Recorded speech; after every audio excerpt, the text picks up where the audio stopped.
सादर प्रणाम। आध्यात्मिक चिंतन और विचार रे आज आलोचना करिबा दानर महत्व आ प्रकृत दानी किए। कहा जाए दान होउची सबुठारु बड़ धर्म। खला मन और हृदय जहा अपर को प्रदान करा जाए ताहा ही दान। दान विभिन्न प्रकार जेमिति अन्नदान, वस्त्रदान, जलदान, गोदान, भूमिदान, रत्नदान इत्यादि इत्यादि।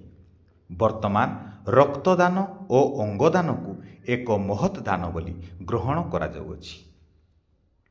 व्यक्ति विशेष बा परिवार कोनोसी व्यक्तिंकर मृत्यु पूर्वरु अंगदान करी अनेक मौड़ी जाउथिबा प्राणरे संजीवनी रूपक प्राण प्रदान करुअछन्ति।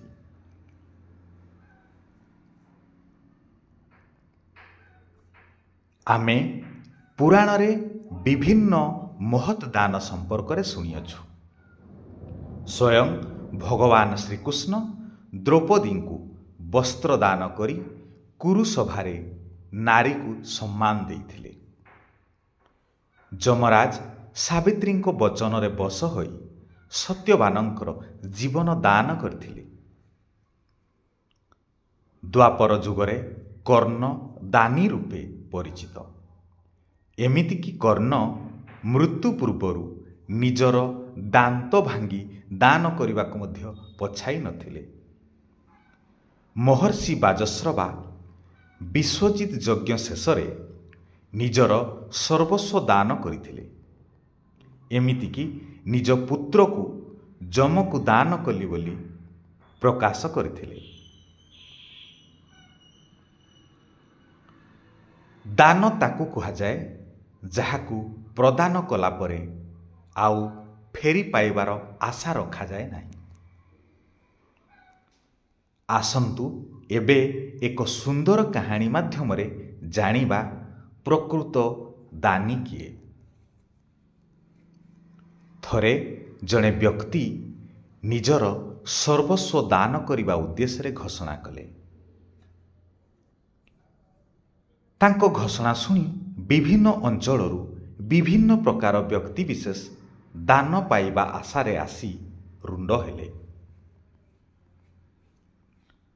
व्यक्ति जनक अर्ण, वस्त्र, भूमि, धेनु, सुवर्ण आदि दान करुथांती।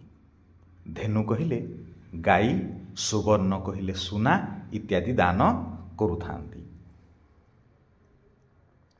किंतु आश्चर्यर कथा दान करुथबा व्यक्तिंकर मुहरे हस न थाए। सते जेमिति कृपण मनरे दान करुअछंती। हस हस मुह रहिबा अपेक्षा मनरे कार्पण्यता सृष्टि होई थाए। बदन मलिन पड़ी जाई थाए। दान ग्रहण करुथिबा जणे व्यक्ति एहाकु लक्ष्य करी पचारिले, आपण तो कोटी कोटी टंकार संपत्ति दान करुअछंती, तेबे आपण खुशी नहांती कोन पाई? आपण एमिति दुख मनरे दान करुअछंती काहेकि? आपणकर मुखमंडल को देखिले लागुची आपण खुशी रे दान करू नहांती। दान करुथबा व्यक्ति जनक कहिले, मु जहा सबु दान करुअछि ए सबु संपत्ति मोर निजस्व नुहे।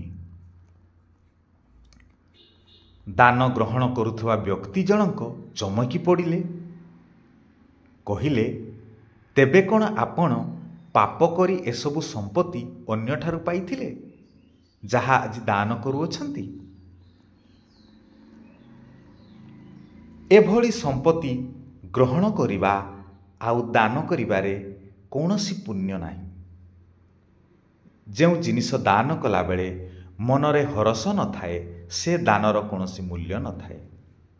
बरं मु आपणक ठारु कौनसी दान ग्रहण न करी शून्य हस्तरे फेरी जिबा भल।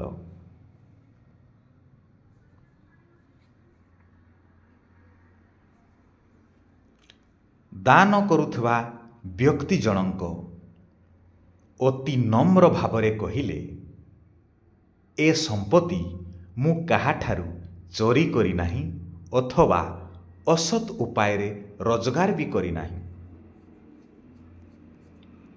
ଏସବୁ ସମ୍ପତ୍ତି ଈଶ୍ୱରଙ୍କର। ମୁଁ କେବଳ କର୍ମ ବଳରେ ପ୍ରାପ୍ତ ହୋଇଥିଲି। ଏଣୁ ଈଶ୍ୱରଙ୍କର ସମ୍ପତ୍ତି ଅନ୍ୟକୁ ଦାନ କଲାବେଳେ ମୁଁ ମୋ ନିଜସ୍ୱ ସମ୍ପତ୍ତି ଭାବି ଖୁସି ହେବି କେମିତି?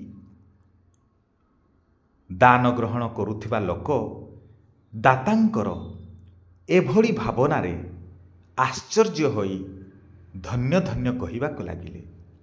ତାଙ୍କ ମୁଖରୁ ସ୍ୱତଃ ବାହାରି ପଡ଼ିଲା, ବାସ୍ତବରେ ଆପଣ ହେଉଛନ୍ତି ପ୍ରକୃତ ଦାନୀ।